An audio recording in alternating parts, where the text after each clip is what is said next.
विकास का रौला हर सियासी धिर पाउंदी है। असल दे विच विकास का आधार की है पंजाब के संदर्भ में ਜਿਹੜੀ ਸਾਡੀਆਂ ਪੋਲੀਟੀਕਲ ਪਾਰਟੀਆਂ ਨੇ ਹਾਂਜੀ ਮਾੜੀ ਗੱਲ ਇਹ ਹੈ ਕਿ ਉਹਨਾਂ ਨੂੰ ਵਿਕਾਸ ਦਾ ਪਤਾ ਹੀ ਨਹੀਂ। ਜਦੋਂ 10 ਮਾਰਚ ਨੂੰ ਨਵੀਂ ਸਰਕਾਰ ਬਣ ਰਹੀ ਹੈ ਤਾਂ ਨਵੀਂ ਸਰਕਾਰ ਵਾਸਤੇ ਚੁਣੌਤੀਆਂ ਕੀ ਹੋਣਗੀਆਂ? ਵਿਕਾਸ ਜਿਹੜਾ ਧਰਮਿੰਦਰ ਜੀ ਨੇ ਸਵਾਲ ਪੁੱਛਿਆ ਉਹ ਕਿਸ ਤਰ੍ਹਾਂ ਹੋਏਗਾ? ਵਿਕਾਸ ਹੈ ਕਿ ਤੁਹਾਡੇ ਸਟੇਟ ਦੇ ਵਿੱਚ ਨਿਵੇਸ਼ ਕਿੰਨਾ ਹੋ ਰਿਹਾ, ਉਹ ਖਾਸ ਕਰਕੇ ਜਿਹੜਾ ਤੁਹਾਡਾ ਆਮਦਨ ਹੈ ਸਟੇਟ ਦੀ ਉਹਦਾ ਕਿੰਨੇ ਪਰਸੈਂਟ ਨਿਵੇਸ਼ ਤੁਸੀਂ ਕਰ ਰਹੇ ਹੋ। ਪ੍ਰਤੀ ਜੀ ਆਮਦਨ 'ਚ ਸੂਬਾ ਇੱਕ ਸੀਗੀ, ਉਹ ਵੀ ਅਸੀਂ ਹੌਲੀ ਹੌਲੀ ਥੱਲੇ ਨੂੰ ਭੇਜਣਾ ਸ਼ੁਰੂ ਕਰ ਦਿੱਤਾ। ਮੈਨੂੰ ਇਹ ਸਮਝ ਨਹੀਂ ਲੱਗਦੀ ਕਿ ਮੈਂ ਬਹੁਤ ਕੁਝ ਸ਼ਾਇਦ ਨਹੀਂ ਕਹਿਣਾ ਚਾਹੂੰਗਾ, ਬਹੁਤ ਲੋਕਾਂ ਨੂੰ ਪਤਾ ਹੈ ਕਿ ਨਿਵੇਸ਼ ਦਾ ਜਿਹੜਾ ਇੱਥੇ ਮਾਹੌਲ ਕਿਉਂ ਨਹੀਂ ਹੈ। ਜਿਹੜੀਆਂ ਸਿਆਸੀ ਧਿਰਾਂ ਨੇ ਖੁਦ ਜ਼ਿੰਮੇਵਾਰ ਨੇ, ਜਿਹੜੀ ਗੱਲ ਤੁਸੀਂ ਨਹੀਂ ਕਹਿ ਰਹੇ ਉਹ ਅਸੀਂ ਕਹਿ ਦਿੰਦੇ ਹਾਂ ਕਿ ਉਹ ਸਭ ਤੋਂ ਪਹਿਲਾਂ ਆਪਣੀ ਹਿੱਸੇਬੰਦੀ ਸ਼ੁਰੂਆਤ ਕਰ ਲੈਂਦੇ ਨੇ, ਜਿਹਦੇ ਕਰਕੇ ਨਿਵੇਸ਼ ਕਰਨ ਵਾਲਾ ਸ਼ਖਸੀਅਤਾਂ ਭੱਜ ਜਾਂਦੀਆਂ ਨੇ। 1980 ਦੇ ਵਿੱਚ ਸਾਡਾ ਜਿਹੜਾ ਰਿਣ ਹੈ ਜਿਹਨੂੰ ਕਰਜ਼ਾ ਕਹਿੰਦੇ ਆ ਉਹ 1000 ਕਰੋੜ ਸੀ ਜੀ, ਤੇ 1990-91 ਚ 34000 ਕਰੋੜ ਹੋ ਜਾਂਦਾ ਹੈ। 2021-22 ਇਹਦੇ ਵਿੱਚ ਹੁਣ ਤੱਕ 2.82 ਲੱਖ ਕਰੋੜ ਕਰਜ਼ਾ ਹੋ ਗਿਆ।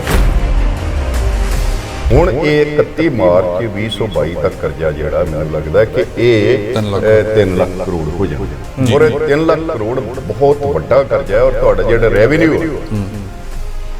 ਉਸ ਤੋਂ ਕਈ ਗੁਣਾ ਜ਼ਿਆਦਾ ਹੈ, 3.5 ਗੁਣਾ ਜ਼ਿਆਦਾ ਹੈ। 2021 ਦਾ ਡੇਟਾ ਜਿਹੜਾ ਉਹਦੇ ਵਿੱਚ ਇਹਨਾਂ ਨੇ 85,000 ਕਰੋੜ ਦਾ ਰੈਵਨਿਊ ਦਿਖਾਇਆ ਤੇ ਇਕੱਠਾ ਹੋਇਆ ਤੁਹਾਡੇ ਕੋਲ 68,000। ਸਾਡਾ 25% ਵਰਕਫੋਰਸ ਬੇਰੁਜ਼ਗਾਰ ਹੈ। ਸਾਡੇ ਕੋਲ ਹੁਣ 1 ਕਰੋੜ ਦੇ ਕਰੀਬ ਵਰਕਫੋਰਸ ਹੋ। ਅਮਰੀਕਾ ਦੀ 25% ਵਰਕਫੋਰਸ ਅਨਪਲਾਈਡ ਸੀ ਤੇ ਸਾਡਾ ਤਾਂ ਬੁਰਾ ਹਾਲ ਹੋ ਗਿਆ ਪਹਿਲਾਂ ਹੀ। ਫਿਰ ਸਾਡਾ ਜਿਹੜਾ ਕਰਜ਼ਾ ਹੈ ਉਹ GSDP ਦਾ 40-50% ਤੱਕ ਹੈ, ਰੈਵਨਿਊ ਤੋਂ 3.5-4 ਗੁਣਾ ਹੈ। ਅਸੀਂ ਕੋਈ ਕੋਸ਼ਿਸ਼ ਵੀ ਨਹੀਂ ਕਰ ਰਹੇ ਕਿ ਇਸ ਪਾਸੇ ਗੱਲ ਤੋਰ ਦਈਏ।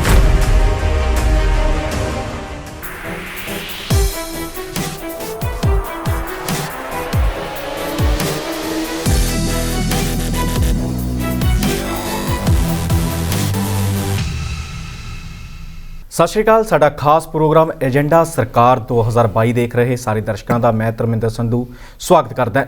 इस प्रोग्राम दे विच असीं वख-वख मुद्दों दे उत्ते गलबात करदे हां ते किसी ना किसी शख्सियत नूं इस प्रोग्राम दे विच दावत दिंदे हां। ते अज साडे सद्दे दे उत्ते इस प्रोग्राम का हिस्सा बने ने साडे नाल उगे आर्थिक माहर प्रोफैसर डॉक्टर रणजीत सिंह घुम्मण साहब का सब तो पहला स्वागत करते हैं। घुम्मण साहब स्वागत है जी। Thank you. तो इस चर्चा का हिस्सा बने ने साडे नाल सीनियर एडिटर जसपाल सिंह ढिल्लों साहब, तुहाडा भी बहुत बहुत स्वागत है जी। बहुत शुक्रिया, बहुत बहुत मेहरबानी धर्मिंदर जी। ढिल्लों साहब, अज असीं मिल जुल के घुम्मण साहब तो सवाल पूछांगे, गलबात करांगे पंजाब दे आर्थिक दे उत्ते, पंजाब दी आर्थिक स्थिति की है, पंजाब दे विच चोणां नूं लैके की कुछ खास रहा ते की इहदा असर पवेगा, इहदे उत्ते सारे मुद्दिआं दे उत्ते गलबात करांगे। सो सब तो पहला यही सवाल घुम्मण साहब नूं कि विकास का रौला हर सियासी धिर पाउंदी है। असल दे विच विकास का आधार की है पंजाब के संदर्भ दे विच? ਇਹਦੇ ਨਾਲ ਡਾਕਟਰ ਸਾਹਿਬ ਅਸੀਂ ਇੱਕ ਸਵਾਲ ਇਹ ਵੀ ਸ਼ੁਰੂ ਕਰ ਕਿ 10 ਮਾਰਚ ਨੂੰ ਨਵੀਂ ਸਰਕਾਰ ਬਣ ਰਹੀ ਹੈ। ਜਦੋਂ 10 ਮਾਰਚ ਨੂੰ ਨਵੀਂ ਸਰਕਾਰ ਬਣ ਰਹੀ ਹੈ ਤਾਂ ਨਵੀਂ ਸਰਕਾਰ ਵਾਸਤੇ ਚੁਣੌਤੀਆਂ ਕੀ ਹੋਣਗੀਆਂ? ਵਿਕਾਸ ਜਿਹੜਾ ਧਰਮਿੰਦਰ ਜੀ ਨੇ ਸਵਾਲ ਪੁੱਛਿਆ ਉਹ ਕਿਸ ਤਰ੍ਹਾਂ ਹੋਏਗਾ? ਸਰਕਾਰ ਆਪਣੇ ਆਪ ਨੂੰ ਆਰਥਿਕ ਸੰਕਟ ਚੋਂ ਕਿਵੇਂ ਕੱਢੇਗੀ? ਤੁਹਾਡੇ ਤੋਂ ਬਿਹਤਰ ਮੇਰਾ ਖਿਆਲ ਇਸ ਚੀਜ਼ ਨੂੰ ਕੋਈ ਨਹੀਂ ਜਾਣ ਸਕਦਾ। ਬਿਲਕੁਲ ਜੀ। बहुत मेहरबानी धर्मिंदर जी, जसपाल जी। मैनू लगता है कि ਜਿਹੜੀ ਸਾਡੀਆਂ ਪੋਲੀਟੀਕਲ ਪਾਰਟੀਆਂ ਨੇ ਨਾ, ਹਾਂਜੀ, ਮਾੜੀ ਗੱਲ ਇਹ ਹੈ ਕਿ ਉਹਨਾਂ ਨੂੰ ਵਿਕਾਸ ਦਾ ਪਤਾ ਹੀ ਨਹੀਂ। ਜੀ ਜੀ ਜੀ।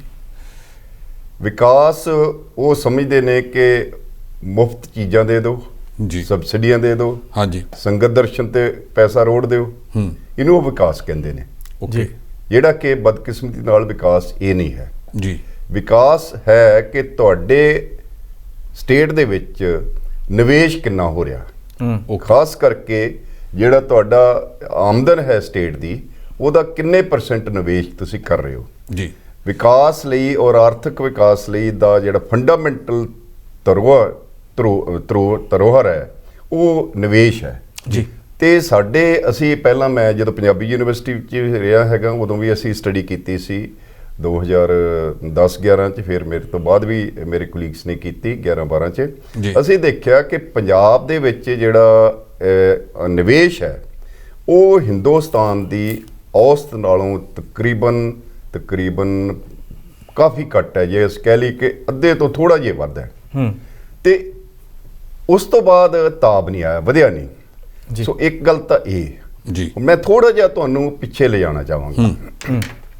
ਅਸੀਂ ਪੂਰੇ ਦੇਸ਼ ਦੇ ਵਿੱਚ 1 ਨੰਬਰ ਸੂਬਾ ਸੀਗਾ ਜੀ ਜੀ ਜੀ, ਵਿਕਾਸ ਦਰ ਵਿੱਚ ਵੀ ਤੇ ਪ੍ਰਤੀ ਜੀ ਆਮਦਨ ਵਿੱਚ ਵੀ। ਓਕੇ, ਪਰ ਵਿਕਾਸ ਦਰ ਜੇ ਦੇਖੀਏ ਤਾਂ 1970 ਤੋਂ ਲੈ ਕੇ 92 ਤੱਕ ਅਸੀਂ ਸਾਰੀ ਹਿੰਦੁਸਤਾਨ ਦੀ ਜਿਹੜੀ ਐਵਰੇਜ ਹੈ ਉਹਦੇ ਨਾਲੋਂ ਟੌਪ ਤੇ ਰਹੇ ਹਾਂ, ਔਰ ਬਹੁਤ ਸਾਰੀ ਹਰ ਇੱਕ ਸਟੇਟ ਤੋਂ ਵੀ ਟੌਪ ਤੇ ਰਹੇ ਜੀ। 1992 ਚ 8ਵੀਂ ਯੋਜਨਾ ਸ਼ੁਰੂ ਹੁੰਦੀ ਹੈ। ਉਸ ਤੋਂ ਡੇਟਾ ਜਿਹੜਾ ਸਾਨੂੰ ਇਹ ਸ਼ੋ ਕਰਦਾ ਹੈ ਕਿ ਸਾਡਾ ਵਿਕਾਸ ਦਰ ਘਟਣਾ ਸ਼ੁਰੂ ਹੋ ਗਿਆ ਤੇ ਬਾਕੀ ਸਟੇਟਾਂ ਦਾ ਵਿਕਾਸ ਦਰ ਵਧਣਾ ਸ਼ੁਰੂ ਹੋ ਗਿਆ, ਜਿਸ ਕਰਕੇ ਸਾਡੇ ਜਿਹੜੀ ਕੰਟਰੀ ਦੀ ਔਸਤ ਵਿਕਾਸ ਦਰ ਹੈ, ਸਾਡੀ ਵਿਕਾਸ ਦਰ ਉਸ ਤੋਂ ਘਟ ਗਈ।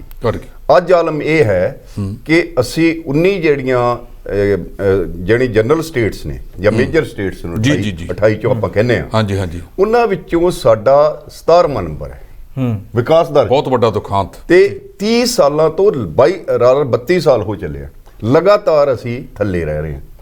ਉਹਦਾ ਹੀ ਕਾਰਨ ਹੈ, ਉਹਦੀ ਰਿਫਲੈਕਸ਼ਨ ਤੁਹਾਡੀ 95-96 ਵਿੱਚ ਜਾ ਕੇ ਹੁੰਦੀ ਹੈ ਕਿ ਅਸੀਂ ਫਿਰ ਜਿਹੜਾ ਪ੍ਰਤੀ ਜੀ ਆਮਦਨ ਚ ਸੂਬਾ 1 ਸੀਗੇ ਜੀ, ਉਹ ਵੀ ਅਸੀਂ ਹੌਲੀ ਹੌਲੀ ਥੱਲੇ ਨੂੰ ਖਿਸਕਣਾ ਸ਼ੁਰੂ ਕਰ ਦਿੱਤਾ ਤੇ 28 ਸਟੇਟਾਂ ਦੇ ਵਿੱਚ ਸਾਡਾ 19ਵਾਂ ਨੰਬਰ ਹੈ ਹੁਣ ਜੀ। ਤੁਸੀਂ ਇਹ ਹਿਸਾਬ ਲਾ ਲਓ। ਤੇ ਦੂਸਰੇ ਪਾਸੇ ਸਾਡਾ ਜਿਹੜਾ ਵਿਕਾਸ ਹੈ ਉਹ ਆਰਥਿਕਤਾ ਦੇ 3 ਖੇਤਰ ਹੁੰਦੇ ਨੇ ਜਸਪਾਲ ਜੀ। ਜੀ ਜੀ ਜੀ, ਉਹ 3 ਖੇਤਰ ਇਹ ਨੇ ਕਿ ਇੱਕ ਤਾਂ ਤੁਹਾਡਾ ਖੇਤੀ ਖੇਤਰ ਹੈ ਜੀ, ਇੱਕ ਉਦਯੋਗ ਹੈ ਤੇ ਇੱਕ ਸੇਵਾਵਾਂ ਦਾ ਖੇਤਰ ਹੈ ਜੀ। ਸਾਡਾ ਜਿਹੜਾ ਖੇਤੀ ਖੇਤਰ, ਜਿਹਦੇ ਬਾਰੇ ਅਸੀਂ ਬੜੇ ਦਮਗਜੇ ਮਾਰਦੇ ਹਾਂ ਕਿ ਸਾਡਾ ਜਿਹੜਾ ਖੇਤੀ ਪ੍ਰਧਾਨ ਸੂਬਾ ਹੈ, ਉਹਦੇ ਬਾਰੇ ਅਸੀਂ ਅੱਜ ਤੱਕ ਕੋਈ ਖੇਤੀ ਨੀਤੀ ਨਹੀਂ ਬਣਾਈ। ਤੇ ਸਾਡਾ ਜਿਹੜਾ ਖੇਤੀ 'ਚ ਵਿਕਾਸ ਦਰ ਹੈ ਉਹ ਵੀ ਹਿੰਦੁਸਤਾਨ ਦੀ ਔਸਤ ਵਿਕਾਸ ਦਰ ਤੇ ਕਈ ਸੂਬਿਆਂ ਤੋਂ ਹੁਣ ਥੱਲੇ ਹੈ ਜੀ। ਉਦਯੋਗਿਕ ਵਿਕਾਸ ਦਰ ਸਾਡੇ ਇੱਕ ਉਦਯੋਗ ਦੀ ਜਿਹੜਾ ਨਿਵੇਸ਼ ਦਾ ਮਾਹੌਲ ਹੀ ਨਹੀਂ ਬਣਿਆ। ਕਈ ਵਾਰੀ ਤਾਂ ਮੈਨੂੰ ਇਹ ਲੱਗਦਾ ਹੁੰਦਾ ਕਿ ਕੀ ਕਾਰਨ ਹੈ, ਕੀ ਇਹ ਕਾਰਨ ਕਿ ਅਸੀਂ ਸਰਹੱਦੀ ਸੂਬਾ ਹੈ, ਜਾਂ ਕਾਰਨ ਇਹ ਹੈ ਕਿ ਸਾਡੀ ਜਿਹੜੀ ਪੋਲੀਟੀਕਲ ਲੀਡਰਸ਼ਿਪ ਹੈ ਉਹ ਵਿਕਾਸ ਦੇ ਬਾਰੇ ਸੰਵੇਦਨਸ਼ੀਲ ਨਹੀਂ ਹੈ, ਜਾਂ ਨਿਵੇਸ਼ ਆਉਣ ਤੋਂ ਪਹਿਲਾਂ ਹੀ ਭਜਾ ਦਿੰਦੇ ਨੇ।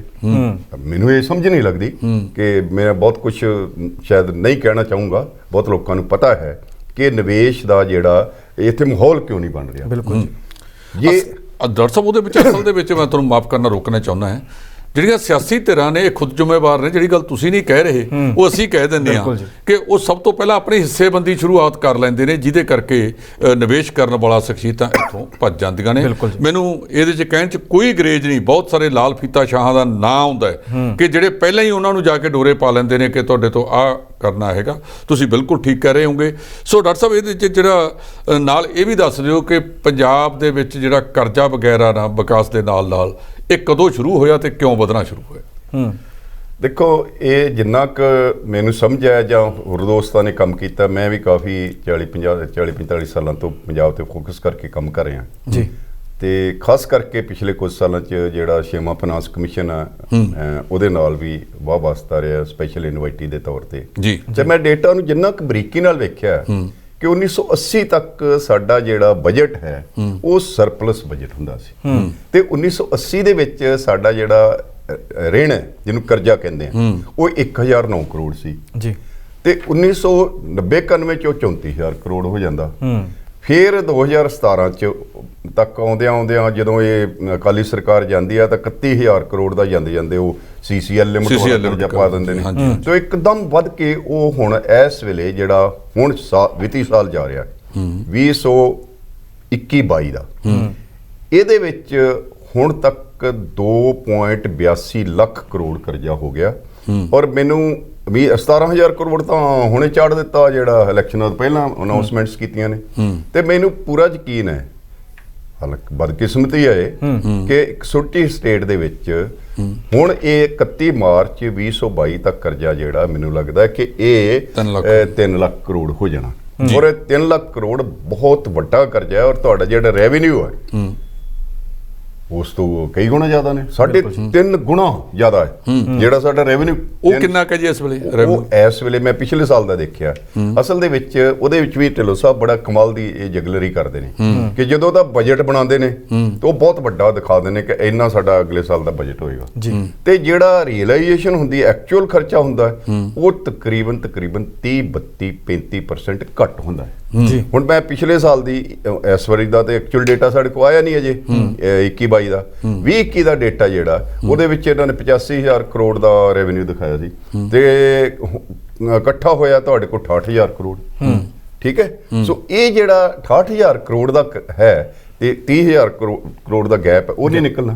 ਅੱਛਾ, ਉਹਦਾ ਮੁੱਖ ਕਾਰਨ ਜਿਹੜਾ ਨਾ ਉਹ ਬੜਾ ਇੰਟਰਸਟਿੰਗ ਹੈ ਕਿ ਅਸੀਂ ਕੀ ਕੀਤਾ ਕਿ ਖਾਸ ਕਰਕੇ ਜਦੋਂ 1980 ਚ ਮਿਲੀਟੈਂਸੀ ਦਾ ਪੀਰੀਅਡ ਆਇਆ, ਅਸੀਂ ਇੱਕ ਰੱਟ ਲਾ ਲਈ ਵੀ ਉਹਦਾ ਜਿਹੜਾ ਕਰਜ਼ਾ ਅਸੀਂ ਸੈਂਟਰ ਤੋਂ ਲਿਆ ਸੀ ਉਸੇ ਕਰਕੇ ਕਰਜ਼ਾ ਚੜਿਆ, ਉਹ ਵਾਪਸ ਵੀ ਹੋ ਗਿਆ। ਹੁਣ ਉਹ ਕਿੰਨੇ ਕੁ ਸਾਲ ਉਹ ਖਿੱਚੀ ਜਾਓਗੇ ਉਸ ਗੱਲ ਨੂੰ। ਹੁਣ ਇਹ ਹੈ ਕਿ ਅਸੀਂ ਜਿਹੜੇ ਰੈਵਨਿਊ ਰਿਸੋਰਸਸ ਅਸੀਂ ਇਕੱਠੇ ਕਰਨੇ ਨੇ ਉਹ ਤਾਂ ਕਰ ਨਹੀਂ ਰਹੇ ਤੇ ਜਿਹੜੇ ਫ੍ਰੀ ਬੀਜ਼ ਤੇ ਤੁਹਾਡਾ ਸਬਸਿਡੀ ਉਹ ਦੇ ਰਹੇ ਹਾਂ ਤੇ ਈਵਨ ਅਮੀਰਾਂ ਨੂੰ ਵੀ ਦੇ ਰਹੇ ਹਾਂ।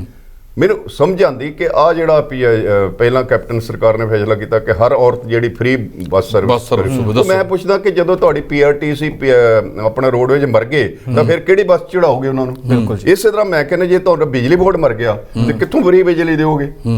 ਇਹ ਜਿਹੜਾ ਸਿਲਸਿਲਾ ਹੈ ਟਾਰਗੇਟ ਹੋਣਾ ਚਾਹੀਦਾ ਹੈ ਤੇ ਮੈਂ ਆ ਪਿਛਲੇ ਦਿਨ ਹੀ ਵਰਕਆਊਟ ਕੀਤਾ ਜੀ 38-39,000 ਕਰੋੜ ਰੁਪਈਆ ਹੋਰ ਸਰਕਾਰੀ ਖਜ਼ਾਨੇ 'ਚ ਆ ਸਕਦਾ ਹੈ ਬਿਨਾਂ ਕੋਈ ਟੈਕਸ ਲਾਉਣ ਤੋਂ।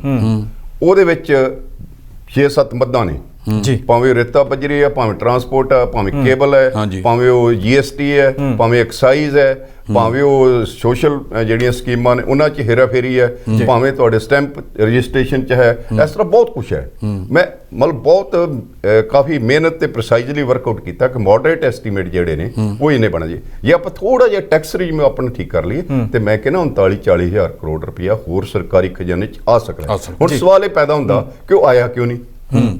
ਜਨਰੇਟ ਤਾਂ ਹੋ ਰਿਹਾ, ਬਿਲਕੁਲ ਜੀ, ਕਿ ਉਹ ਕਿੱਥੇ ਗਿਆ? ਮੈਨੂੰ ਕਈ ਵਾਰ ਇਹ ਲੱਗਦਾ ਹੁੰਦਾ ਕਿ ਮੇਰੇ ਕੋਲ ਕੋਈ ਡੇਟਾ ਤਾਂ ਹੈ ਨਹੀਂ, ਪਰ ਇਹਦੇ 2-3 ਹਿੱਸੇ ਹੋ ਜਾਂਦੇ ਨੇ। ਇੱਕ ਤਾਂ ਜਿਹੜਾ ਟੈਕਸ ਦੇਣ ਵਾਲਾ ਉਹ ਜੀ, ਤੇ ਇੱਕ ਹਿੱਸਾ ਮਸ਼ੀਨਰੀ ਅਫਸਰਸ਼ਾਹੀ ਤੇ ਇੱਕ ਹਿੱਸਾ ਪੋਲੀਟੀਕਲ ਲੀਡਰਸ਼ਿਪ। ਤੇ ਜਦੋਂ ਸਰਕਾਰੀ ਖਜ਼ਾਨੇ 'ਚ ਤਾਂ ਪੈਸਾ ਆਉਣਾ ਨਹੀਂ, ਤੁਹਾਡੇ ਜਿਹੜੇ ਆ ਭਰਤੀ ਹੈ 1 ਲੱਖ ਪੋਸਟਾਂ ਖਾਲੀ ਨੇ ਜੀ, ਉਹ ਤੁਸੀਂ ਕਿੱਥੋਂ ਭਰਨੀਆਂ ਨੇ? ਬੇਸਿਕ ਪੇ ਤੇ ਤੁਸੀਂ ਇੰਪਲੋਇਮੈਂਟ ਜਨਰੇਟ ਕਰ ਰਹੇ ਹੋ। ਤੁਹਾਡੇ ਸਟੇਟ ਦੇ ਵਿੱਚ ਸਰਕਾਰੀ ਅੰਕੜੇ ਆ ਜਿਹੜਾ 1919-20 ਦਾ ਡੇਟਾ ਹੈ ਲੇਬਰ ਦਾ, ਉਹ ਦੱਸ ਰਿਹਾ ਕਿ ਪੰਜਾਬ ਦੇ ਵਿੱਚ ਸਾਰੀਆਂ ਸਟੇਟਾਂ ਤੋਂ ਹਿੰਦੁਸਤਾਨ ਦੀ ਐਵਰੇਜ ਤੋਂ ਜ਼ਿਆਦਾ ਬੇਰੁਜ਼ਗਾਰੀ ਜੀ 8% ਹੈ। ਪਿਛਲੇ ਕੁਝ ਸਾਲ ਪਹਿਲਾਂ ਅਸੈਂਬਲੀ 'ਚ ਇੱਕ ਪੈਡ ਨੋਟ ਪੇਸ਼ ਕੀਤਾ ਗਿਆ, ਉਹ ਮੇਰੇ ਕੋਲ ਵੀ ਕੋਈ ਸੱਜਣ ਪੱਤਰਕਾਰ ਲੈ ਕੇ ਆ ਗਏ ਚੰਡੀਗੜ੍ਹ ਤੇ ਮੈਂ ਦੇਖਿਆ ਕਿ ਇਹ ਤਾਂ ਅੰਕੜੇ ਜਿਵੇਂ ਅਸੀਂ ਵਰਕਆਊਟ ਕੀਤੇ ਉਹਦੇ ਲਾਗੇ ਛਾਗੇ ਆ। ਉਹ 14 ਲੱਖ ਦੀ ਉਹਨਾਂ ਨੇ ਵਰਕਆਊਟ ਕੀਤਾ ਕਿ ਇੰਨੀ ਬੇਰੁਜ਼ਗਾਰੀ ਹੈ। ਉਸ ਤੋਂ ਬਾਅਦ ਆਈ ਸਟਾਰਟਡ ਵਰਕਿੰਗ ਆਊਟ। ਮੇਰੇ ਹਿਸਾਬ ਨਾਲ ਇਸ ਵੇਲੇ 22 ਲੱਖ ਤੋਂ 25 ਲੱਖ ਬੇਰੁਜ਼ਗਾਰ ਨੇ। ਔਰ ਤੁਸੀਂ ਬੜੇ ਹੈਰਾਨ ਹੋਵੋਗੇ ਸੰਧੂ ਸਾਹਿਬ ਕਿ ਸਾਡਾ 25% ਵਰਕਫੋਰਸ ਬੇਰੁਜ਼ਗਾਰ ਹੈ।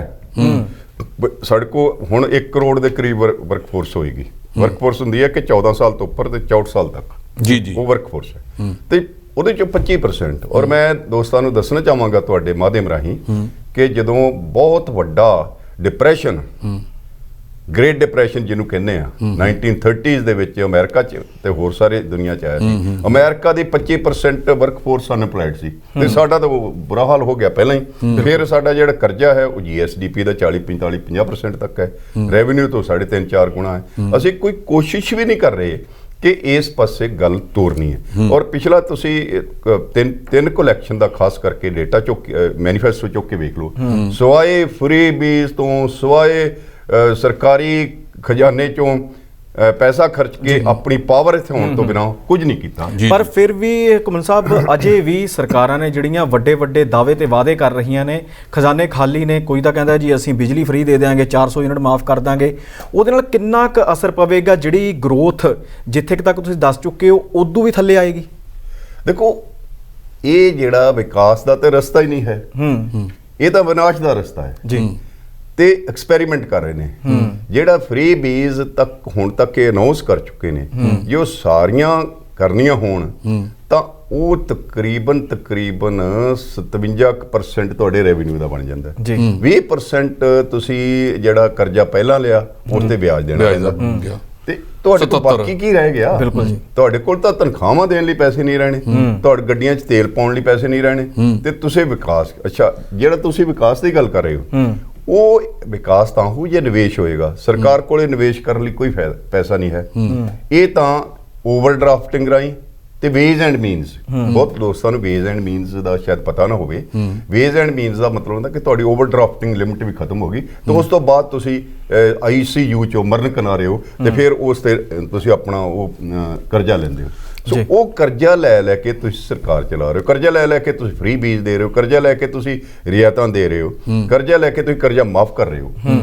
ਇਹ ਕਿਸ ਕਿਸਮ ਦਾ ਵਿਕਾਸ? ਇਹਦਾ ਵਿਕਾਸ ਨਾਲ ਕੋਈ ਸੰਬੰਧ ਨਹੀਂ ਹੈ। ਵਿਕਾਸ ਤਾਂ ਬਹੁਤ ਦੂਰ ਦੀ ਗੱਲ ਹੈ, ਔਰ ਮੈਂ ਕਹਿੰਦਾ ਕਿ ਵਿਕਾਸ ਤਾਂ ਹੋਏਗਾ ਜੇ ਅਸੀਂ ਕਿਤੇ ਵਿਕਾਸ ਦੇ ਵੱਲ ਫੋਕਸ ਕਰਾਂਗੇ ਤਾਂ। ਡਾਕਟਰ ਸਾਹਿਬ, ਜਿਹੜਾ ਹੁਣ ਇਹ ਸਰਕਾਰ ਆ ਰਹੀ ਹੈ ਤਾਂ ਇਸ ਦਾ ਮਤਲਬ ਇਹ ਹੋਇਆ ਕਿ ਉਹਦੇ ਵਾਸਤੇ ਸਰਕਾਰ ਚਲਾਉਣੀ ਕੰਡਿਆਂ ਦਾ ਤਾਜ ਹੋਵੇਗੀ, ਔਰ ਉਹਨਾਂ ਨੂੰ ਤੁਸੀਂ ਕੀ ਸਮਝਦੇ ਹੋ ਕਿ ਜੇ ਉਸ ਸੀਟ ਤੇ ਬੈਠ ਵੀ ਗਏ, ਮੁੱਖ ਮੰਤਰੀ ਬਣ ਗਿਆ, ਵਿੱਤ ਮੰਤਰੀ ਬਣ ਗਿਆ, ਦੂਜਾ ਬਣ ਗਿਆ, ਪਰ ਜਿਹੜਾ ਸ਼ਿਵ ਕੁਮਾਰ ਦੀ ਕਵਿਤਾ ਹੈ ਕਿ ਮੈਂ ਮਸੀਹਾ ਦੇਖਿਆ ਬਿਮਾਰ ਤੇਰੇ ਸ਼ਹਿਰ ਦਾ, ਉਸ ਦੇ ਵਾਂਗ ਮਤਲਬ ਇਹ ਤਾਂ ਪਹਿਲੇ ਦਿਨ ਤੋਂ ਹੀ ਸਾਰਾ ਸਿਆਪਾ ਗੱਲ ਦੇ ਵਿੱਚ ਪੈ ਜਾਏਗਾ, ਤੇ ਫਿਰ ਕਿਹੜੇ ਪਾਸੇ ਜਾਣਗੇ? ਫਿਰ ਕਰਜ਼ੇ ਹੀ ਹੋਰ ਲੈਣਗੇ ਜੀ।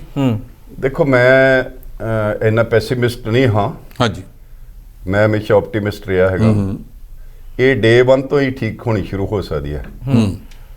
ਇੱਕ ਛੋਟੀ ਜਿਹੀ ਐਗਜ਼ਾਮਪਲ, ਜਦੋਂ ਇਹ CM ਪਹਿਲੇ ਲੱਥੇ ਤੇ ਨਵੇਂ ਚੰਨੀ ਜੀ ਬਣੇ ਤੇ ਰਾਜਾ ਵੜਿੰਗ ਮੰਤਰੀ ਬਣਦਾ ਹੈਗਾ, ਉਹ ਟਰਾਂਸਪੋਰਟ ਦਾ, ਉਹਨੇ ਟਰਾਂਸਪੋਰਟ ਦਾ ਕਹਿਣ ਲੱਗਾ ਕਿ ਮੈਂ 1 ਕਰੋੜ ਰੋਜ਼ ਦਾ ਵਧਾ ਦਿੱਤਾ। ਇਹਦਾ ਮਤਲਬ ਹੈਗਾ ਨਾ ਕਿਤੇ ਨਾ ਕਪੜਾ ਹੈਗਾ ਨਾ, ਹੈਗਾ ਸੀਗਾ ਜਿਹੜਾ ਪਹਿਲੇ ਦਿਨ ਤੋਂ ਕਰਨਾ ਹੀ ਚਾਹੀਦਾ ਹੈ।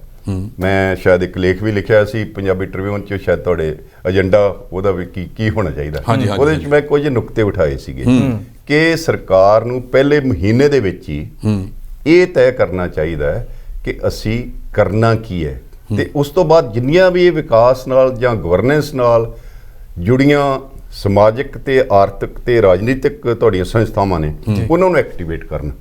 ਉਹ ਤਾਂ ਮਾਰ ਪੰਜਾਬ 'ਚ ਕੋਈ ਸੰਸਥਾ ਹੈ ਹੀ ਨਹੀਂ। ਇਹਨਾਂ ਨੇ ਕੋਈ ਹਲਕਾ ਇੰਚਾਰਜ ਲਾਤਾ, ਕੋਈ ਕੁਛ ਲਾਤਾ, ਕੋਈ ਕਰਕੇ ਤੇ ਉਹ ਵਿਚਾਰੇ ਰਹਿਣ। ਉਹਨਾਂ ਨੂੰ ਐਕਟੀਵੇਟ ਕਰਨ। ਫਿਰ 3 ਤੋਂ 6 ਮਹੀਨਿਆਂ ਦੇ ਵਿੱਚ ਇੱਕ ਸਾਰੇ ਫੀਲਡ 'ਚ ਡੇਟਾ ਤੇ ਇਨਫੋਰਮੇਸ਼ਨ ਕਲੈਕਟ ਕੀਤੀ ਜਾਵੇ, ਤੇ ਜਿਸ ਤੋਂ ਬਾਅਦ ਫਿਰ ਉਹਨੂੰ ਐਨਾਲਾਈਜ਼ ਕਰਕੇ ਇੱਕ ਪਾਲਿਸੀ ਬਣਾਈ, ਕਿਉਂਕਿ ਬਿਨਾਂ ਡੇਟਾ ਔਰ ਬਿਨਾਂ ਇਨਫੋਰਮੇਸ਼ਨ ਤੋਂ ਕੋਈ ਵਿਕਾਸ ਦੀ ਪਾਲਿਸੀ ਨਹੀਂ ਬਣ ਸਕਦੀ। ਔਰ ਮੇਰੇ ਹਿਸਾਬ ਨਾਲ ਜੇ ਕਿਤੇ ਪੰਜਾਬ ਪਲਾਨਿੰਗ ਬੋਰਡ ਜਿਹੜਾ ਉਹਨੂੰ ਨੋਡਲ ਪੁਆਇੰਟ ਬਣਾ ਕੇ ਉਹਨੂੰ ਐਕਟਿਵ ਕਰਕੇ ਇਹ ਕਰ ਲਿਆ ਜਾਵੇ ਤਾਂ ਇਹ ਕੋਈ ਔਖਾ ਕੰਮ ਨਹੀਂ। ਔਰ ਪਹਿਲੇ ਸਾਲ 'ਚ ਹੀ ਤੁਸੀਂ ਜੇ ਮੇਰੇ ਹਿਸਾਬ ਨਾਲ 40,000 ਕਰੋੜ ਬਣਦਾ ਹੈ, ਤੁਸੀਂ ਮੈਂ ਕਹਿੰਦਾ 10-15,000 ਕਰੋੜ ਵੀ ਖਜ਼ਾਨੇ 'ਚ ਹੋਰ ਲਿਆਓ, ਘੱਟੋ ਘੱਟ ਉਸ ਸਾਲ ਤੁਹਾਨੂੰ ਲੋਨ ਨਹੀਂ ਲੈਣਾ ਪਏਗਾ, ਘੱਟੋ ਘੱਟ ਵਿਆਜ ਘਟੇਗਾ। ਸੋ ਇਹ ਜਿਹੜਾ ਸਿਲਸਿਲਾ ਹੈ, ਤੁਸੀਂ ਇੱਕ ਰੋਡ ਮੈਪ ਬਣਾਓ ਕਿ ਅਸੀਂ ਕਰਨਾ ਕੀ। ਔਰ ਇਹ ਜਿਹੜਾ ਨਵੀਂ ਸਰਕਾਰ ਹੈ ਉਹਦੇ 117 MLA ਤੇ ਉਹਨਾਂ ਦੇ ਆਕਾ ਕਸਮ ਖਾਣ ਕਿ ਅਸੀਂ ਪੰਜਾਬ ਦਾ ਵਿਕਾਸ ਕਰਨਾ, ਬਥੇਰਾ ਲੁੱਟ ਲਿਆ, ਹੁਣ ਨਹੀਂ ਲੁੱਟਣਾ 5 ਸਾਲ। ਸਾਡੀ ਸਰਕਾਰ ਆਵੇ, ਅਗਲੀ ਵਾਰੀ ਨਾ ਆਵੇ, ਪੰਜਾਬ ਨੂੰ ਲਿਵੇਬਲ ਬਣਾਓ। ਪੰਜਾਬ ਤਾਂ ਮਰ ਰਿਹਾ, ਪਲ ਪਲ ਮਰ ਰਿਹਾ, ਉਹਨੂੰ ਲਿਵੇਬਲ ਬਣਾਉਣ ਦੀ ਲੋੜ ਹੈ। ਸਾਡੇ ਬੱਚੇ ਬਾਹਰ ਜਾ ਰਹੇ ਨੇ, ਇਹ ਕਸਮ ਖਾਣ ਕਿ 5 ਸਾਲ ਨਹੀਂ ਲੁੱਟਣਾ, ਅਸੀਂ 5 ਸਾਲ ਫੋਕਸ ਕਰਨਾ। ਮੈਂ ਕਹਿੰਦਾ ਆਪਣੀ ਜੇਬ 'ਚ ਕੋਈ ਪੈਸਾ ਨਾ ਲਾਉਣ। ਇਹ ਜਿਹੜਾ ਇਹਨਾਂ ਨੇ 5-7-10 ਕਰੋੜ ਇਲੈਕਸ਼ਨ ਤੇ ਵੀ ਇੱਕ ਜਣੇ ਨੇ ਖਰਚਿਆ ਹੋਊਗਾ, ਉਹ ਇਹਨਾਂ ਕੋਲ ਪਹਿਲਾਂ ਹੀ ਹੈਗਾ ਸੀ, ਕੋਈ ਐਸੀ ਗੱਲ ਨਹੀਂ, ਨਵਾਂ ਕਮਾਉਣ ਦੀ ਲੋੜ ਨਹੀਂ। ਤੇ ਜੇ ਇਹ ਵਿਕਾਸ ਕਰਨ 5 ਸਾਲ ਤਾਂ ਅਗਲੀ ਇਲੈਕਸ਼ਨ ਇਹਨਾਂ ਨੂੰ ਪੈਸੇ ਦੇ ਕੇ ਵੋਟਾਂ ਖਰੀਦਣੀਆਂ ਪੈਣਗੀਆਂ, ਨਾ ਖਰੀਦਣੀਆਂ ਪੈਣਗੀਆਂ, ਨਾ ਹੀ ਇਹਨਾਂ ਨੂੰ ਇਸ ਕਿਸਮ ਦੇ ਪ੍ਰਚਾਰ ਕਰਨੇ ਪੈਣਗੇ, ਨਾ ਹੀ ਫ੍ਰੀ ਬੀਜ਼ ਤੇ ਹੋਰ ਵਾਅਦੇ ਦਾਅਵੇ ਕਰਨੇ ਪੈਣਗੇ। ਲੋਕ ਇਹਨਾਂ ਨੂੰ ਆਪਣੇ ਆਪ ਵੋਟਾਂ ਪਾਉਣਗੇ। ਪਰ ਇਹ ਵੋਟਾਂ ਕਰਕੇ ਹੀ ਕਰ ਰਹੇ ਨਾ। ਤੇ ਇੱਕ ਬਦਕਿਸਮਤੀ ਇਹ ਹੈ ਕਿ ਹਰ ਸਰਕਾਰ ਜਦੋਂ ਬਣਦੀ ਹੈ ਉਹ ਪਹਿਲੇ ਦਿਨ ਤੋਂ ਹੀ ਇੱਕ ਜਿਹਨੂੰ ਕਹਿੰਦੇ ਇਰਰੈਸ਼ਨਲ ਕੰਪੀਟੀਟਿਵ ਪੋਲੀਟੀਕਲ ਪੋਪੂਲਿਜ਼ਮ ਕਰ ਲੈਂਦੇ, ਉਹਦਾ ਕੋਈ ਲੌਜਿਕ ਨਹੀਂ ਹੁੰਦਾ। ਇਹਨੂੰ ਛੱਡੋ, ਪੰਜਾਬ ਨੂੰ ਬਚਾਉਣ ਦਾ ਏਜੰਡਾ ਬਣਾਓ। ਤੇ ਇਹਦੇ ਨਾਲ ਹੀ ਇੱਕ ਹੋਰ ਬੜਾ ਇੰਪੋਰਟੈਂਟ ਗੱਲ ਹੈ ਕਿ ਤੁਹਾਡਾ ਉਂਝ ਤਾਂ ਤੁਸੀਂ ਕਹਿੰਦੇ ਹੋ ਕਿ ਸਾਡਾ ਬਾਰਡਰ ਸਟੇਟ ਹੈ, ਪਰ ਵਾਘਾ ਬਾਰਡਰ ਤੋਂ ਟ੍ਰੇਡ ਖੋਲ੍ਹਣ ਬਾਰੇ ਕਦੀ ਕਿਸੇ ਪੋਲੀਟੀਕਲ ਪਾਰਟੀ ਨੇ ਕੋਈ ਮੀਟਿੰਗ ਨਹੀਂ ਹੋਈ। ਔਰ ਉਹ ਜੇ ਵਾਘਾ ਬਾਰਡਰ ਟ੍ਰੇਡ ਖੁੱਲ ਜਾਏ ਲੜਾਈ ਲੱਗਦੀ ਗੜਬੜ ਹਿੰਦੁਸਤਾਨ ਸੈਂਟਰ ਦੀ ਹੁੰਦੀ ਆ, ਚਲੋ ਫੁੱਲਣਾ ਤੇ ਸੈਂਟਰ ਨਹੀਂ ਆ, ਹਾਂਜੀ ਹਾਂਜੀ, ਪਰ ਉਹਨੂੰ ਹਰ ਵੇਲੇ ਇੱਕ ਸਿਕਿਉਰਿਟੀ ਇਸ਼ੂ ਬਣਾ ਕੇ ਉਹਨੂੰ ਨਾ ਖੋਲਣਾ।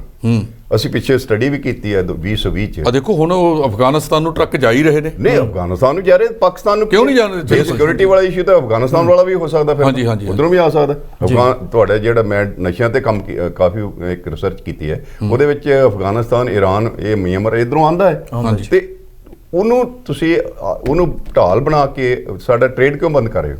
ਜੇ ਉਹ ਵੀ ਖੁੱਲ ਜੇ ਨਾ ਤੇ ਪੰਜਾਬ ਨੂੰ ਕੋਈ ਸੁੱਖ ਦਾ ਸਾਹ ਮਾੜਾ ਮੋਟਾ ਆ ਸਕਦਾ ਹੈ, ਰੈਵਨਿਊ ਜਨਰੇਟ ਹੋ ਸਕਦਾ ਹੈ ਤੇ ਰੁਜ਼ਗਾਰ ਵੀ ਪੈਦਾ ਹੋ ਸਕਦਾ ਹੈ। ਮੈਨੂੰ ਇਹ ਹੈਰਾਨੀ ਹੈ ਕਿ ਅੱਜ ਤੱਕ ਪੰਜਾਬ ਸਰਕਾਰ ਨੇ ਐਗਰੀਕਲਚਰ ਪਾਲਿਸੀ ਕਿਉਂ ਨਹੀਂ ਬਣਾਈ? ਅੱਜ ਤੱਕ ਵਾਟਰ ਪਾਲਿਸੀ ਕਿਉਂ ਨਹੀਂ? ਇਹ ਸੈਂਟਰ ਨੇ ਰੋਕਿਆ ਇਹਨਾਂ ਨੂੰ ਕਿ ਨਾ ਬਣਾਓ। ਅੱਜ ਤੱਕ ਇਹਨਾਂ ਨੇ ਕੋਈ ਲੰਗੀ ਲੁੱਲੀ ਜੀ ਇੱਕ ਇੰਡਸਟਰੀਅਲ ਪਾਲਿਸੀ ਬਣਾ ਲੈਂਦੇ ਆ, ਉਸ ਨੂੰ ਇਫੈਕਟਿਵਲੀ ਇੰਪਲੀਮੈਂਟ ਨਹੀਂ ਕਰਦੇ। ਤਾਂ ਇਹ ਕੁਝ ਗੱਲਾਂ ਪੰਜਾਬ ਸਰਕਾਰ ਨੇ ਕਰਨੀਆਂ ਨੇ, ਜਿਹੜੀਆਂ ਕਰਨ ਦੀ ਲੋੜ ਹੈ। ਤੇ ਸਭ ਤੋਂ ਵੱਡੀ ਗੱਲ ਇਹ ਹੈ ਕਿ ਪੰਜਾਬ ਸਰਕਾਰ ਨੂੰ ਜਿਹੜਾ ਵਿਕਾਸ ਮੁਖੀ ਕਿਵੇਂ ਬਣਾਇਆ ਜਾਵੇ, ਤੇ ਨਾਲ ਹੀ ਉਹਦੇ ਇਹ ਹੈ ਕਿ ਸਰਕਾਰੀ ਖਜ਼ਾਨੇ ਦੇ ਵਿੱਚ ਪੈਸਾ ਕਿਵੇਂ ਹੋਰ ਲਿਆਂਦਾ ਜਾਵੇ।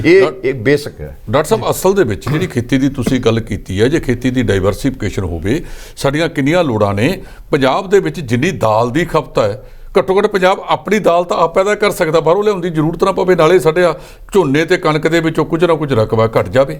ਬਿਲਕੁਲ ਠੀਕ ਹੈ। ਅਸੀਂ ਕਹਿੰਦੇ ਆ ਕਿ ਕ੍ਰੌਪ ਡਾਈਵਰਸੀਫਿਕੇਸ਼ਨ ਹੋਣੀ ਚਾਹੀਦੀ ਹੈ ਜੀ। 1986 ਦੇ ਵਿੱਚ ਪਹਿਲੀ ਜੌਲ ਕਮੇਟੀ ਬਣੀ, ਉਹਨੇ ਕੁਝ ਆਪਣੀਆਂ ਸਿਫਾਰਿਸ਼ਾਂ ਦਿੱਤੀਆਂ। 2002 ਦੇ ਵਿੱਚ ਦੂਜੀ ਜੌਲ ਕਮੇਟੀ ਬਣੀ, ਉਹਨੇ ਆਪਣੀਆਂ ਸਿਫਾਰਿਸ਼ਾਂ ਦਿੱਤੀਆਂ। ਜੀ ਜੀ। ਔਰ ਅੱਜ ਤੱਕ ਡਾਈਵਰਸੀਫਿਕੇਸ਼ਨ ਦਾ ਨਾਂ ਤੱਕ ਨਹੀਂ ਹੋਇਆ, ਰਾਦਰ ਉਲਟਾ ਹੋ ਗਿਆ। ਝੋਨੇ ਦੇ ਥੱਲੇ ਰਕਬਾ ਵਧਣ ਲੱਗ ਗਿਆ। ਤੁਹਾਡਾ ਪਾਣੀ ਤੇ ਮੈਂ ਕਾਫੀ ਵੱਡੇ ਕੰਮ ਕੀਤਾ ਹੈ। ਉਹ ਪਾਣੀ ਤੁਹਾਡਾ ਜਿਹੜਾ ਹੈ ਉਹ ਕੋਈ 1996 ਤੋਂ ਲੈ ਕੇ ਹੁਣ ਤੱਕ ਕੋਈ 6 ਮੀਟਰ ਤੋਂ ਲੈ ਕੇ 25 ਮੀਟਰ ਤੱਕ ਥੱਲੇ ਚਲਾ ਗਿਆ। ਉਹਦੇ ਨਾਲ ਮੈਨੂੰ ਲੱਗਦਾ 15-20 ਸਾਲਾਂ ਤੱਕ ਖੇਤੀ ਕਰਨੀ ਔਖੀ ਹੋ ਜਾਣੀ ਹੈ, ਤੀਜੀ ਚੌਥੀ ਲੇਅਰ ਤੇ ਜਾ ਕੇ, ਔਰ ਉਹ ਥੱਲੇ ਪਾਣੀ ਦੀ ਕੁਆਲਿਟੀ ਜਿਹੜੀ ਹੈ ਉਹ ਹੈ। ਸੋ ਇਹ ਤਾਂ ਆਪਾਂ ਨੂੰ ਇੱਕ ਡਾਈਵਰਸੀਫਿਕੇਸ਼ਨ ਵਾਲਾ ਨਾ ਪੰਜਾਬ ਸਰਕਾਰ। ਡਾਕਟਰ ਸਾਹਿਬ, ਤੁਹਾਨੂੰ ਯਾਦ ਹੋਵੇਗਾ 2004 ਦੇ ਵਿੱਚ ਤੁਹਾਡੇ ਤੇ ਡਾਕਟਰ ਗਿੱਲ ਦੇ ਡਾਟੇ ਦੇ ਨਾਲ, ਉਦੋਂ ਮੈਂ ਲਿਖਿਆ ਸੀ ਜੀਤ ਅਖਬਾਰ ਦੇ ਵਿੱਚ ਕਿ ਅਗਲੇ 25 ਸਾਲਾਂ ਵਿੱਚ ਪੰਜਾਬ ਉਹ ਰੇਗਿਸਤਾਨ ਬਣਨ ਜਾ ਰਿਹਾ ਹੈ। ਬਿਲਕੁਲ ਅਸੀਂ ਜਗਾਉਂਦੇ ਰਹੇ, ਪਰ ਇਹ ਸੁੱਤੀਆਂ ਸਰਕਾਰਾਂ ਜਾਗੀਆਂ ਨਹੀਂ ਜਾਗੀ। ਔਰ ਮਾਰਕੀਟਿੰਗ ਦੇਣ ਜੀ ਦੂਜੀਆਂ ਫਸਲਾਂ ਦੀ। ਨਹੀਂ ਤੁਸੀਂ ਦੇਖੋ ਨਾ ਕਿ ਪੰਜਾਬ ਸਰਕਾਰ ਨੇ ਹੁਣ ਤੱਕ ਡਾਈਵਰਸੀਫਿਕੇਸ਼ਨ ਲਈ ਕੀ ਕੀਤਾ? ਕੱਖ ਨਹੀਂ। ਤੇ ਹਿੰਦੁਸਤਾਨ ਦੀ ਸਰਕਾਰ 2010 ਚ ਕਹਿ ਰਹੀ ਹੈ ਆ ਕੇ, ਇਹਨਾਂ ਦਾ ਖੇਤੀ ਮੰਤਰੀ ਕਹਿ ਰਿਹਾ ਕਿ ਭਾਈ ਤੁਸੀਂ ਨਾ ਕਣਕ ਝੋਨਾ ਛੱਡੋ, ਸਾਨੂੰ ਨਹੀਂ ਲੋੜ ਹੈਗੀ। ਔਰ ਕੰਧ ਤੇ ਲਿਖਿਆ ਹੋਇਆ 12 ਸਾਲ ਹੋ ਗਏ ਨੇ। ਉਹ ਆ ਕੇ ਸਾਨੂੰ ਸਰਮਨ ਕਰ ਜਾਂਦੇ ਨੇ, ਸਾਡੀ ਬਾਂਹ ਕੋਈ ਨਹੀਂ ਫੜਦਾ ਸੈਂਟਰ ਗੌਰਮੈਂਟ ਵਿੱਚ। ਕਿ ਭਲੇ ਮਾਨਸੋ, ਤੁਸੀਂ ਕਿਉਂ ਭੁੱਲ ਗਏ ਕਿ ਜਿਹੜਾ ਪੰਜਾਬ ਦੇ ਲੋਕਾਂ ਨੇ, ਪੰਜਾਬ ਸਰਕਾਰ ਨੇ ਇਹ ਨਹੀਂ ਪ੍ਰਮੋਟ ਕੀਤਾ ਝੋਨਾ, ਇਹ ਤੁਹਾਡੀ ਲੋੜ ਸੀ, ਦੇਸ਼ ਦੀ ਲੋੜ ਸੀ, ਤੇ ਪ੍ਰਮੋਟ ਹੋਇਆ। ਤੇ ਸਾਡੇ ਕੋਲ ਤਾਂ 9% ਏਰੀਆ 1970-71 ਚ ਜੀ ਜਿਹੜਾ ਸਾਡਾ ਏਰੀਆ ਹੈ 9% ਝੋਨੇ ਥੱਲੇ ਸੀ, ਹੁਣ 85% ਹੈ। ਕਿਉਂ ਬਈ? ਤੁਸੀਂ ਇੱਕ ਇਨੇਬਲਿੰਗ এনवायरमेंट ਕ੍ਰੀਏਟ ਕੀਤਾ ਤੇ ਅਸੀਂ ਉਹ ਕਰਨ ਲੱਗੇ, ਔਰ ਬਿਨਾਂ ਮਤਲਬ ਦਾ ਪਰਾਲੀ ਵਾਲਾ ਇਸ਼ੂ ਅਸੀਂ ਆਪਦੇ ਗੱਲ ਚ ਪਵਾ ਲਿਆ। ਨਹੀਂ ਹੁਣ ਕਿਸੇ ਦੇਖੋ ਨਾ, ਹੁਣ ਤੁਸੀਂ ਇੱਕ ਪਾਲਿਸੀ ਰਾਹੀਂ ਗ੍ਰੀਨ ਰੈਵੋਲੂਸ਼ਨ ਲਿਆਂਦਾ, ਝੋਨਾ ਪ੍ਰਮੋਟ ਕੀਤਾ, ਤੇ ਹੁਣ ਪੰਜਾਬ ਸਰਕਾਰ ਨੂੰ ਕਹਿ ਰਹੇ ਹੋ, ਕਿਸਾਨਾਂ ਨੂੰ ਕਹਿ ਰਹੇ ਹੋ, ਜਿਵੇਂ ਪ੍ਰਵਚਨ ਕਰਦੇ ਹੁੰਦੇ ਨੇ ਕਿ ਸਰਮਨਸ, ਕਿ ਭਾਈ ਤੁਸੀਂ ਹੁਣ ਕੋਈ ਬਾਂਹ ਵੀ ਫੜੋ, ਹੈਲਪ ਕਰੋ। ਤੁਸੀਂ ਜਿਹੜਾ ਇੰਨਾ ਹਜ਼ਾਰਾਂ ਕਰੋੜ ਰੁਪਈਆ ਦਾਲਾਂ ਤੇ ਤੇਲ ਬੀਜਾਂ ਤੇ ਜਿਹੜਾ ਤੁਸੀਂ ਕਹਿ ਰਹੇ ਖਰਚ ਕਰ ਰਹੇ ਹੋ, ਉਹ ਸੈਂਟਰ ਗੌਰਮੈਂਟ ਆਪਣਾ ਜਿਹੜਾ ਫੋਰਨ ਐਕਸਚੇਂਜ ਆ ਬਚਾ ਸਕਦੀ ਹੈ, ਜੇ ਅਸੀਂ ਰੀਅਲੀ ਡਾਈਵਰਸੀਫਿਕੇਸ਼ਨ ਕਰਨਾ ਚਾਹੁੰਦੇ ਹਾਂ। ਪਰ ਮੈਂ ਬੜੀ ਜ਼ਿੰਮੇਵਾਰੀ ਨਾਲ ਇਹ ਕਹਿੰਦਾ ਕਿ ਸੈਂਟਰ, ਇਹ ਹੈ ਤਾਂ ਮਾੜੀ ਗੱਲ ਕਿ ਨਾ ਸੈਂਟਰ ਗੌਰਮੈਂਟ ਇਹਦੇ ਬਾਰੇ ਸੀਰੀਅਸ ਹੈ ਡਾਈਵਰਸੀਫਿਕੇਸ਼ਨ ਬਾਰੇ, ਤੇ ਨਾ ਹੀ ਸਟੇਟ ਗੌਰਮੈਂਟ ਇਹਦੇ ਬਾਰੇ ਸੀਰੀਅਸ ਹੈ, ਤੇ ਕਿਸਾਨਾਂ ਦੇ ਸਿਰ ਪਾ ਦਿੱਤਾ। ਕਿਸਾਨ ਵਿਚਾਰੇ ਕੀ ਕਰਨਗੇ? ਧਰਮਿੰਦਰ ਜੀ, ਜੇ ਤੁਸੀਂ ਠੀਕ ਸਮਝੋ, ਡਾਕਟਰ ਸਾਹਿਬ, ਇਹ ਜਿਹੜਾ ਯੂਕਰੇਨ ਤੇ ਰਸ਼ੀਆ ਦੀ ਲੜਾਈ ਚੱਲ ਰਹੀ ਹੈ, ਇਹਦਾ ਵੀ ਅਸਰ ਤਾਂ ਇਕਨੋਮਿਕਲ ਸਾਰਾ ਵਰਲਡ ਦੇ ਉੱਤੇ ਹੋਏਗਾ। ਸੂਰਜਮੁਖੀ ਦਾ ਮੁੱਖ ਉੱਥੇ ਹਾਂ। ਦੇਖੋ ਇੱਦਾਂ ਹੈ ਕਿ ਆਮ ਤੌਰ ਤੇ ਇਹਨੂੰ ਕਹਿੰਦੇ ਆ ਬਟਰਫਲਾਈ ਇਫੈਕਟ। ਓਕੇ। ਕਿ ਕਿਤੇ ਮਾੜੀ ਜੀ ਬਟਰਫਲਾਈ ਵੀ ਉੱਡਦੀ ਹੈ ਨਾ, ਤੇ ਉਹ ਸਾਰੀ ਕਾਇਨਾਤ ਚ ਕਿਤੇ ਨਾ ਕਿਤੇ ਹਿਲਜੁਲ ਹੁੰਦੀ ਹੈ। ਇਹ ਜਿਹੜਾ ਯੂਕਰੇਨ ਵਾਲਾ ਇਸ਼ੂ ਹੈ, ਉਹ ਵੀ ਉਹਦਾ ਇੰਪੈਕਟ, ਕਿਉਂਕਿ ਅੱਜ ਇਸ ਵੇਲੇ ਇਹ ਹੈ ਕਿ ਹਰੇਕ ਦੇਸ਼ ਦਾ ਖਿੱਤਾ ਹਰੇਕ ਦੇਸ਼ ਆਪਣੇ ਆਪ 'ਚ ਜੁੜੇ ਹੋਏ ਆ ਤੇ ਜਿੱਥੇ ਵੀ ਕੁਝ ਹੋਏਗਾ ਉਹਦਾ ਇੰਪੈਕਟ ਤਾਂ ਹੋਣਾ ਹੀ ਹੋਣਾ। ਪਰ ਮੈਂ ਇਹਦਾ ਕੋਈ ਇਸ ਵੇਲੇ ਮੇਰੇ ਕੋਲ ਇਸ ਤਰ੍ਹਾਂ ਦਾ ਡੇਟਾ ਨਹੀਂ, ਹਾਰਡ ਡੇਟ ਕਿ ਮੈਂ ਕਹਿ ਸਕਾਂ ਕਿ ਕੀ ਅਸਰ ਇਹਦਾ ਹੋਏਗਾ, ਪਰ ਨੈਗੇਟਿਵ ਅਸਰ ਹੋਣਾ ਹੀ ਹੈ। ਜਿਵੇਂ ਤਾਜ਼ਾ ਡਾਕਟਰ ਸਾਹਿਬ 10 ਤੋਂ ਜਿਹੜਾ ਧਰਮਿੰਦਰ ਜੀ ਕੱਲ ਆਪਾਂ ਕੀਤਾ ਪੈਟਰੋਲ ਦੀਆਂ ਕੀਮਤਾਂ ਵਧ ਗਈਆਂ ਹੋ ਰਹੀਆਂ ਨੇ, ਔਰ ਪਲੱਸ ਤੇਲ ਬੀਜਾਂ ਦੀਆਂ ਜਿਹੜੀਆਂ ਹੈਗੀਆਂ ਪ੍ਰਤੀ ਟਨ ਹੈ ਜੀ 150 ਤੋਂ 200 ਰੁਪਿਆ। ਹਾਂ ਨਹੀਂ, ਤੇਲ ਦਾ, ਗੈਸ ਦਾ, ਤੇਲ ਬੀਜਾਂ ਦਾ ਇਹ ਹੋਰ ਸੰਕਟ ਤਾਂ ਆਊਗਾ। ਕੁਮਨ ਸਾਹਿਬ, ਨਵਜੋਤ ਸਿੰਘ ਸਿੱਧੂ ਵੀ ਪੰਜਾਬ ਮਾਡਲ ਦੀ ਗੱਲ ਕਰਦੇ ਨੇ। ਜੇਕਰ ਤੁਸੀਂ ਉਹਦੇ ਉੱਤੇ ਮਾੜੀ ਜਿਹੀ ਉੜਦੀ ਨਜ਼ਰ ਮਾਰੀ ਹੋਵੇ ਤਾਂ ਸਾਨੂੰ ਜ਼ਰੂਰ ਦੱਸੋ ਕਿ ਉਹ ਪੰਜਾਬ ਮਾਡਲ ਕੀ ਹੈ ਤੇ ਕਿੰਨਾ ਕੁ ਲਾਹੇਵੰਦ ਹੋ ਸਕਦਾ ਹੈ ਸੰਖੇਪ ਦੇ ਵਿੱਚ। ਦੇਖੋ ਇੱਦਾਂ ਹੈ ਕਿ ਪੰਜਾਬ ਮਾਡਲ ਠੀਕ ਹੈ। ਅਸਲ ਦੇ ਵਿੱਚ ਉਹ ਜਿਹੜੀ ਮੇਨ ਗੱਲ ਕਰਦੇ ਆ ਕਿ ਸਰਕਾਰੀ ਖਜ਼ਾਨੇ 'ਚ ਪੈਸੇ ਕਿੱਥੋਂ ਲਿਆਂਦੇ ਜਾਣ, ਜਿਹੜੇ ਨਹੀਂ ਆ ਰਹੇ, ਉਹ ਬਹੁਤ ਇੰਪੋਰਟੈਂਟ ਹੈ ਤੇ ਉਹ ਅੱਛੀ ਗੱਲ ਹੈ। ਪਰ ਦੂਜਾ ਉਹਨਾਂ ਕੋਲ ਵੀ ਇਸ ਕਿਸਮ ਦਾ ਮਾਡਲ ਨਹੀਂ ਹੈ ਕੋਈ ਜਿਹਨੂੰ ਉਹ ਕਹਿ ਸਕਣ ਕਿ ਇਹ ਅਸੀਂ ਲਾਗੂ ਕਰਕੇ ਪੰਜਾਬ ਦੀਆਂ ਸਮੱਸਿਆਵਾਂ ਜਿਹੜੀਆਂ ਨੇ ਉਹਨਾਂ ਨੂੰ ਹੱਲ ਕਰ ਲਾਂਗੇ। ਸਮੱਸਿਆ ਇਸ ਵੇਲੇ ਤੁਹਾਡਾ ਪ੍ਰੋਬਲਮ ਕੀ, ਤੁਹਾਡੀ ਸਟਰੈਂਥ ਕੀ ਹੈ? ਜ਼ਰਖੇਜ਼ ਜ਼ਮੀਨ, ਪਾਣੀ ਤੇ ਮਨੁੱਖੀ ਸਰੋਤ, ਤੇ ਸਾਰੇ ਹੀ ਤੁਹਾਡੇ ਜਿਹੜੇ ਆ ਉਹ ਗੜਬੜਾ ਗਏ ਨੇ। ਹੈ ਸੋ ਇਹਨਾਂ ਨੂੰ ਠੀਕ ਕਰੋ, ਤੇ ਜੇ ਤੁਸੀਂ ਆਪਣਾ ਇਹ ਨਾ ਠੀਕ ਕੀਤਾ ਤੇ ਆਹ ਜਿਹੜੇ 5 ਸਾਲ ਵੀ ਗਵਾਲੇ ਆਉਣ ਵਾਲੇ, ਤਾਂ ਫਿਰ ਮੈਨੂੰ ਲੱਗਦਾ ਕਿ ਬਹੁਤ ਮਾੜੀ ਹੋਏਗੀ, ਕਿਉਂਕਿ ਜਿਹੜਾ ਭੁੱਖਾ ਪੇਟ ਤੇ ਵਿਹਲਾ ਦਿਮਾਗ ਹੈ ਇਹ ਬੜਾ ਖਤਰਨਾਕ ਪੈਦਾ ਹੋ, ਇਹਦੇ ਨਾਲ ਆਰਥਿਕ, ਸਮਾਜਿਕ, ਤੁਹਾਡੀ ਰਾਜਨੀਤਿਕ ਡਾਕਟਰ ਸਾਹਿਬ ਇੱਕ ਸਾਨੂੰ ਇਹ ਵੀ ਪੈਦਾ ਹੋ ਸਕਦਾ। ਜਾਂਦੇ ਇਸ ਗੱਲ ਤੇ ਵੀ ਥੋੜਾ ਜਿਹਾ ਦੱਸ ਦਿਓ ਕਿ ਸਰਕਾਰਾਂ ਨੂੰ ਕੁਝ ਖਰਚੇ ਵੀ ਨਹੀਂ ਘਟਾਉਣੇ ਚਾਹੀਦੇ ਹੈਗੇ। ਬਹੁਤ ਵੱਡੀਆਂ ਪੋਸਟਾਂ ਬਣਾਈ ਜਾਂਦੀਆਂ। ਪਹਿਲਾਂ ਇੱਕ ਪੰਜਾਬ ਦੇ ਵਿੱਚ IG ਹੁੰਦਾ ਸੀ, ਅੱਜ DGP ਕਿੰਨੇ ਨੇ, ਵਿਦੇਕ DGP ਕਿੰਨੇ ਨੇ। ਬਿਜਲੀ ਬੋਰਡ ਦੇ ਵਿੱਚ ਇੱਕ ਚੀਫ ਇੰਜੀਨੀਅਰ ਹੁੰਦਾ ਸੀ, 36 ਚੀਫ ਇੰਜੀਨੀਅਰ, ਤੇ ਉਦੋਂ ਗਾਹਾਂ ਪ੍ਰਮੁੱਖ ਇੰਜੀਨੀਅਰ ਇਨ ਚੀਫ। ਕੀ ਇਹਨਾਂ ਦਾ ਜਿਹੜਾ ਖਰਚਾ ਹੈਗਾ ਇਹ ਵੀ ਤਾਂ ਕੋਈ ਦੇਖੋ, ਇਹ ਤਾਂ ਮੈਨੂੰ ਲੱਗਦਾ ਖਰਚੇ ਰੈਸ਼ਨਲਾਈਜ਼ ਤਾਂ ਕਰਨੇ ਚਾਹੀਦੇ ਆ, ਪਰ ਨਾਲ ਖਰਚਿਆਂ ਦੇ ਨਾਲ ਸਾਧਨ ਵੀ ਜੁਟਾਉਣੇ ਚਾਹੀਦੇ ਆ, ਤੇ ਜਿਹੜੀਆਂ ਫ੍ਰੀ ਬੀਜ ਤੇ ਸਬਸਿਡੀ ਆ ਉਹ ਟਾਰਗੇਟਡ ਹੋਣ, ਤੇ ਜਿਹੜੇ ਲੋਕਾਂ ਨੂੰ ਚਾਹੀਦੀਆਂ ਉਹਨਾਂ ਨੂੰ ਦੇਣ, ਹੋਰ ਨਾ ਕਿਸੇ ਨੂੰ ਦੇਣ।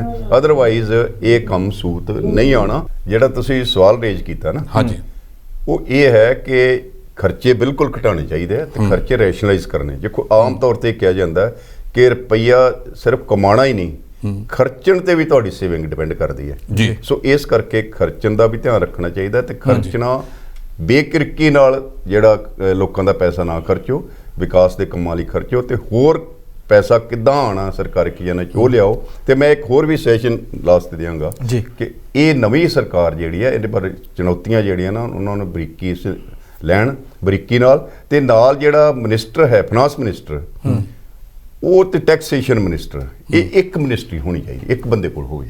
ਇਹ ਦੋ ਨਹੀਂ, ਬਹੁਤ ਸਾਰੀਆਂ ਸਟੇਟਾਂ 'ਚ ਇੱਕ ਹੈ। ਉਹ ਖਰਚਾ ਕਰਨ ਵਾਲਾ ਕੋਈ, ਪੈਸੇ ਇਕੱਠੇ ਕਰਨ ਵਾਲਾ ਕੋਈ ਹੈ। ਇੱਕ ਜਿਹੜਾ ਫਾਈਨਾਂਸ ਡਿਪਾਰਟਮੈਂਟ ਹੈ ਤੇ ਟੈਕਸੇਸ਼ਨ ਡਿਪਾਰਟਮੈਂਟ, ਇੱਕ ਮਿਨਿਸਟਰ ਕੋਲ ਹੋਵੇ ਤੇ ਉਹ ਜ਼ਿੰਮੇਵਾਰ ਹੋਵੇ ਕਰਨ। ਘੁੰਮਣ ਸਾਹਿਬ, ਤੁਸੀਂ ਬਹੁਤ ਵੱਡਾ ਵਕਤ ਦੇ ਰਹੇ ਹੋ, ਪਰ ਸਮਾਂ ਇਜਾਜ਼ਤ ਨਹੀਂ ਦੇ ਰਿਹਾ। ਅਸੀਂ ਕਾਫੀ ਤੁਹਾਡੇ ਨਾਲ ਗੱਲ ਕਰ ਸਕਦੇ ਕਿਉਂ ਧਰਮਿੰਦਰ ਜੀ? ਮੇਰਾ ਖਿਆਲ ਡਾਕਟਰ ਸਾਹਿਬ ਨੂੰ ਸਾਨੂੰ ਵੀ ਅਗਲੇ ਦਿਨਾਂ ਦੇ ਵਿੱਚ ਅਸੀਂ ਡਾਕਟਰ ਸਾਹਿਬ ਨੂੰ ਤਕਲੀਫ ਦੇਵਾਂਗੇ।